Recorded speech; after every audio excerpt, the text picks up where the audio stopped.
ಆತ್ಮೀಯ ಸ್ಪರ್ಧಾರ್ಥಿಗಳೇ, ತಮಗೆಲ್ಲರಿಗೂ advice Kannada YouTube ಚಾನೆಲ್ಗೆ ಸ್ವಾಗತ. ಇವತ್ತಿನ ವಿಡಿಯೋದಲ್ಲಿ ಡಿಸಿಸಿ ಬ್ಯಾಂಕಿನಲ್ಲಿ ಖಾಲಿ ಇರುವಂತಹ ಹುದ್ದೆಗಳ ಬಗ್ಗೆ ಸಂಪೂರ್ಣ ಮಾಹಿತಿಯನ್ನ ಈ ವಿಡಿಯೋದಲ್ಲಿ ನೋಡೋಣ. ನೀವು ಇನ್ನೂ ನಮ್ಮ ಯೂಟ್ಯೂಬ್ ಚಾನೆಲ್ಗೆ ಸಬ್ಸ್ಕ್ರೈಬ್ ಆಗಿಲ್ಲ ಅಂದ್ರೆ ವಿಡಿಯೋ ಕೆಳಗಡೆ ಕಾಣುವಂತ ರೆಡ್ ಕಲರ್ ಸಬ್ಸ್ಕ್ರೈಬ್ ಬಟನ್ ಅನ್ನ ಕ್ಲಿಕ್ ಮಾಡಿ. ಹಾಗೆ ಬೆಲ್ ಐಕಾನ್ ಪ್ರೆಸ್ ಮಾಡೋದ್ರಿಂದ ನಾವು ಯಾವುದೇ ರೀತಿಯ ಹೊಸ ವಿಡಿಯೋ ಅಪ್ಲೋಡ್ ಮಾಡಿದ್ರೆ ನಿಮಗೆ ನೋಟಿಫಿಕೇಶನ್ ಬರುತ್ತೆ. ಹಾಗೆ ನೀವು ಇನ್ನೂವರೆಗೆ ವಿಡಿಯೋ ಲೈಕ್ ಮಾಡಿಲ್ಲ ಅಂದ್ರೆ ವಿಡಿಯೋ ಲೈಕ್ ಮಾಡಿ. ಸೊ ಬನ್ನಿ ವಿಷಯದ ಬಗ್ಗೆ ಮಾತಾಡೋಣ.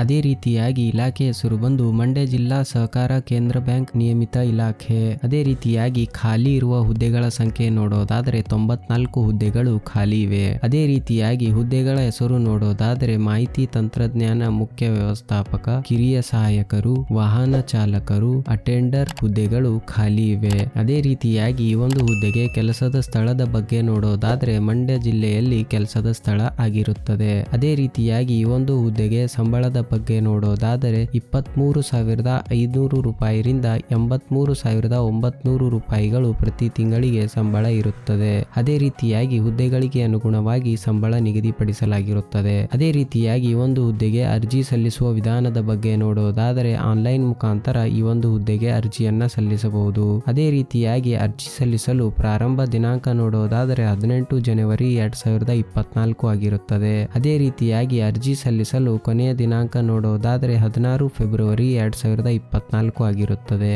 ಅದೇ ರೀತಿಯಾಗಿ ಈ ಒಂದು ಹುದ್ದೆಗೆ ಅಧಿಕೃತ ವೆಬ್ಸೈಟ್ ಲಿಂಕ್ ಅನ್ನ ನೋಡೋದಾದರೆ ಈ ಅಧಿಕೃತ ವೆಬ್ಸೈಟ್ ಲಿಂಕ್ ಅನ್ನ ನಮ್ಮ ವೆಬ್ಸೈಟ್ ನಲ್ಲಿ ಕೊಡಲಾಗಿರುತ್ತದೆ. ನಮ್ಮ ವೆಬ್ಸೈಟ್ ಲಿಂಕ್ ಅನ್ನ ಈ ವಿಡಿಯೋ ಡಿಸ್ಕ್ರಿಪ್ಷನ್ ಮತ್ತು ಕಮೆಂಟ್ ಬಾಕ್ಸ್ ನಲ್ಲಿ ಪಿನ್ ಮಾಡಲಾಗಿರುತ್ತದೆ. ತಾವು ಅಲ್ಲಿ ವಿಸಿಟ್ ಮಾಡಿ ನಮ್ಮ ವೆಬ್ಸೈಟ್ ಗೆ ಹೋಗಿ ಈ ಒಂದು ಅಧಿಕೃತ ವೆಬ್ಸೈಟ್ ಲಿಂಕ್ ಅನ್ನ ನೋಡಿಕೊಳ್ಳಬಹುದು. ಪ್ರತಿದಿನ ಹೊಸ ಅಪ್ಡೇಟ್ ಗಳಿಗಾಗಿ ಈಗಲೇ ನಮ್ಮ ಟೆಲಿಗ್ರಾಮ್ ಚಾನೆಲ್ ಅನ್ನ ಜಾಯಿನ್ ಆಗಿ. ಅದೇ ರೀತಿಯಾಗಿ ಈ ಒಂದು ಹುದ್ದೆಗೆ ಖಾಲಿ ಇರುವಂತಹ ಹುದ್ದೆಗಳ ಬಗ್ಗೆ ನೋಡೋದಾದರೆ ಮಾಹಿತಿ ತಂತ್ರಜ್ಞಾನ ಮುಖ್ಯ ವ್ಯವಸ್ಥಾಪಕ 1 ಹುದ್ದೆಗಳು, ಕಿರಿಯ ಸಹಾಯಕರು 70 ಹುದ್ದೆಗಳು, ವಾಹನ ಚಾಲಕರು 2 ಹುದ್ದೆಗಳು, ಅಟೆಂಡರ್ 21 ಹುದ್ದೆಗಳು, ಒಟ್ಟು 94 ಹುದ್ದೆಗಳು ಖಾಲಿ ಇವೆ. ಅದೇ ರೀತಿಯಾಗಿ ಈ ಒಂದು ಹುದ್ದೆಗೆ ವಯೋಮಿತಿಯ ಬಗ್ಗೆ ನೋಡೋದಾದರೆ ಸಾಮಾನ್ಯ ವರ್ಗದ ಅಭ್ಯರ್ಥಿಗಳಿಗೆ ಕನಿಷ್ಠ ವಯಸ್ಸು 18 ವರ್ಷ ಮತ್ತು ಗರಿಷ್ಠ ವಯಸ್ಸು 35 ವರ್ಷ ಮೀರಿರಬಾರದು. ಅದೇ ರೀತಿಯಾಗಿ ಪ್ರವರ್ಗ 2A 2B 3A 3B ಅಭ್ಯರ್ಥಿಗಳಿಗೆ ಕನಿಷ್ಠ ವಯಸ್ಸು 18 ವರ್ಷ ಮತ್ತು ಗರಿಷ್ಠ ವಯಸ್ಸು 38 ವರ್ಷ ಮೀರಿರಬಾರದು.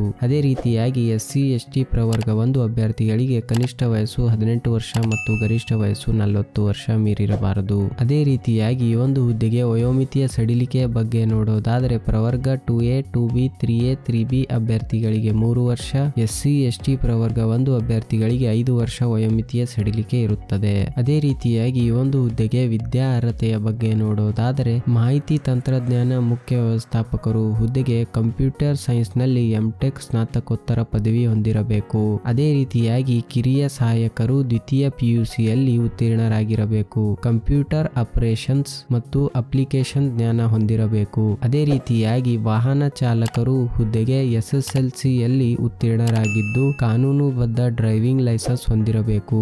ಅಟೆಂಡರ್ ಹುದ್ದೆಗೆ SSLC ಯಲ್ಲಿ ಉತ್ತೀರ್ಣರಾಗಿರಬೇಕು. ಅದೇ ರೀತಿಯಾಗಿ ಈ ಒಂದು ಹುದ್ದೆಗೆ ಸಂಬಳದ ಬಗ್ಗೆ ನೋಡೋದಾದರೆ ಮಾಹಿತಿ ತಂತ್ರಜ್ಞಾನ ಮುಖ್ಯ ವ್ಯವಸ್ಥಾಪಕರು ಹುದ್ದೆಗೆ 43,100 ರೂಪಾಯಿರಿಂದ 83,900 ರೂಪಾಯಿಗಳು ಪ್ರತಿ ತಿಂಗಳಿಗೆ ಸಂಬಳ ಇರುತ್ತದೆ. ಕಿರಿಯ ಸಹಾಯಕರು ಹುದ್ದೆಗೆ 30,350 ರೂಪಾಯಿರಿಂದ 58,250 ರೂಪಾಯಿಗಳು ಪ್ರತಿ ತಿಂಗಳಿಗೆ ಸಂಬಳ ಇರುತ್ತದೆ. ಅದೇ ರೀತಿಯಾಗಿ ವಾಹನ ಚಾಲಕರು ಹುದ್ದೆಗೆ 27,650 ರೂಪಾಯಿರಿಂದ 52,650 ರೂಪಾಯಿಗಳು ಪ್ರತಿ ತಿಂಗಳಿಗೆ ಸಂಬಳ ಇರುತ್ತದೆ. ಅದೇ ರೀತಿಯಾಗಿ ಅಟೆಂಡರ್ ಹುದ್ದೆಗೆ 23,500 ರೂಪಾಯಿರಿಂದ 47,650 ರೂಪಾಯಿಗಳು ಪ್ರತಿ ತಿಂಗಳಿಗೆ ಸಂಬಳ ಇರುತ್ತದೆ. ಅದೇ ರೀತಿಯಾಗಿ ಈ ಒಂದು ಹುದ್ದೆಗೆ ಅರ್ಜಿ ಶುಲ್ಕದ ಬಗ್ಗೆ ನೋಡೋದಾದರೆ ಅರ್ಜಿ ಶುಲ್ಕ ಕಟ್ಟುವ ವಿಧಾನ ಆನ್ಲೈನ್ ಮುಖಾಂತರ ಆಗಿರುತ್ತದೆ. ಅದೇ ರೀತಿಯಾಗಿ ಸಾಮಾನ್ಯ ವರ್ಗ 2A 2B 3A 3B ಅಭ್ಯರ್ಥಿಗಳಿಗೆ 1,500 ರೂಪಾಯಿ, SC ST ಪ್ರವರ್ಗ 1 ಮಾಜಿ ಸೈನಿಕ ಅಭ್ಯರ್ಥಿಗಳಿಗೆ 750 ರೂಪಾಯಿ ಅರ್ಜಿ ಶುಲ್ಕ ಇರುತ್ತದೆ. ಅದೇ ರೀತಿಯಾಗಿ ಈ ಒಂದು ಹುದ್ದೆಗೆ ಆಯ್ಕೆ ಮಾಡುವಂತಹ ವಿಧಾನದ ಬಗ್ಗೆ ನೋಡೋದಾದರೆ ಲಿಖಿತ ಪರೀಕ್ಷೆಯಲ್ಲಿ ಪಡೆಯಲಾದ ಅಂಕಗಳ ಶೇಕಡಾವಾರು ಆಧಾರದ ಮೇಲೆ 1:5 ಅನುಪಾತದಲ್ಲಿ ಅಭ್ಯರ್ಥಿಗಳನ್ನು ಸಂದರ್ಶನಕ್ಕೆ ಕರೆಯಲಾಗುವುದು. ಅದೇ ರೀತಿಯಾಗಿ ವಾಹನ ಚಾಲಕರು ಹುದ್ದೆಗೆ ಸಂದರ್ಶನಕ್ಕೆ ಮುಂಚಿತವಾಗಿ 4 ಚಕ್ರ ಲಘು ವಾಹನ ಚಾಲನೆ ಕೌಶಲ್ಯ ಪರೀಕ್ಷೆ ನಡೆಸಲಾಗುತ್ತದೆ. ಅದೇ ರೀತಿಯಾಗಿ ಈ ಒಂದು ಹುದ್ದೆಗೆ ಅರ್ಜಿಯನ್ನು ಸಲ್ಲಿಸುವುದು ಹೇಗೆ ಅನ್ನೋದರ ಬಗ್ಗೆ ನೋಡೋದಾದರೆ ಇಲ್ಲಿ 7 ಸ್ಟೆಪ್ಸ್ ಗಳನ್ನ ಕೊಡಲಾಗಿದೆ. ತಾವು ಈ 7 ಸ್ಟೆಪ್ಸ್ ಗಳನ್ನ ಸರಿಯಾದ ರೀತಿಯಲ್ಲಿ ಫಾಲೋ ಮಾಡಿಕೊಂಡು ತಾವು ಈ ಒಂದು ಹುದ್ದೆಗೆ ಅರ್ಜಿಯನ್ನ ಸಲ್ಲಿಸಬಹುದು. ಅದೇ ರೀತಿಯಾಗಿ ಈ ಒಂದು ಹುದ್ದೆಗೆ ಪ್ರಮುಖ ದಿನಾಂಕಗಳ ಬಗ್ಗೆ ನೋಡೋದಾದರೆ ಅರ್ಜಿ ಸಲ್ಲಿಸಲು ಪ್ರಾರಂಭ ದಿನಾಂಕ 18 ಜನವರಿ 2024 ಆಗಿರುತ್ತದೆ. ಅರ್ಜಿ ಸಲ್ಲಿಸಲು ಕೊನೆಯ ದಿನಾಂಕ 16 ಫೆಬ್ರವರಿ 2024 ಆಗಿರುತ್ತದೆ. ಅದೇ ರೀತಿಯಾಗಿ ಶುಲ್ಕ ಪಾವತಿಸಲು ಕೊನೆಯ ದಿನಾಂಕ 16 ಫೆಬ್ರವರಿ 2024 ಆಗಿರುತ್ತದೆ. ಅದೇ ರೀತಿಯಾಗಿ ಕೊನೆಯದಾಗಿ ನೋಡೋದಾದರೆ ಪ್ರಮುಖ ಲಿಂಕುಗಳು. ಅಧಿಕೃತ ಅಧಿಸೂಚನೆ ಲಿಂಕ್ಗಳಿಗಾಗಿ ಇಲ್ಲಿ ಕ್ಲಿಕ್ ಮಾಡಿ. ಆನ್ಲೈನ್ ಅರ್ಜಿ ಸಲ್ಲಿಸುವ ಲಿಂಕ್ಗಾಗಿ ಇಲ್ಲಿ ಕ್ಲಿಕ್ ಮಾಡಿ. ಅಧಿಕೃತ ವೆಬ್ಸೈಟ್ ಲಿಂಕ್ಗಳಿಗಾಗಿ ಇಲ್ಲಿ ಕ್ಲಿಕ್ ಮಾಡಿ. ಈ ಒಟ್ಟು ವೆಬ್ಸೈಟ್ಗಳ ಲಿಂಕ್ ಅನ್ನು ನಮ್ಮ ವೆಬ್ಸೈಟ್ ನಲ್ಲಿ ಕೊಡಲಾಗಿರುತ್ತದೆ. ನಮ್ಮ ವೆಬ್ಸೈಟ್ ಲಿಂಕ್ ಅನ್ನ ಈ ವಿಡಿಯೋ ಡಿಸ್ಕ್ರಿಪ್ಷನ್ ಮತ್ತು ಕಮೆಂಟ್ ಬಾಕ್ಸ್ ನಲ್ಲಿ ಪಿನ್ ಮಾಡಲಾಗಿರುತ್ತದೆ. ತಾವು ಅಲ್ಲಿ ವಿಸಿಟ್ ಮಾಡಿ ನಮ್ಮ ವೆಬ್ಸೈಟ್ ಗೆ ಹೋಗಿ ಈ ಒಟ್ಟು ಲಿಂಕ್ ಅನ್ನ ನೋಡಿಕೊಳ್ಳಬಹುದು.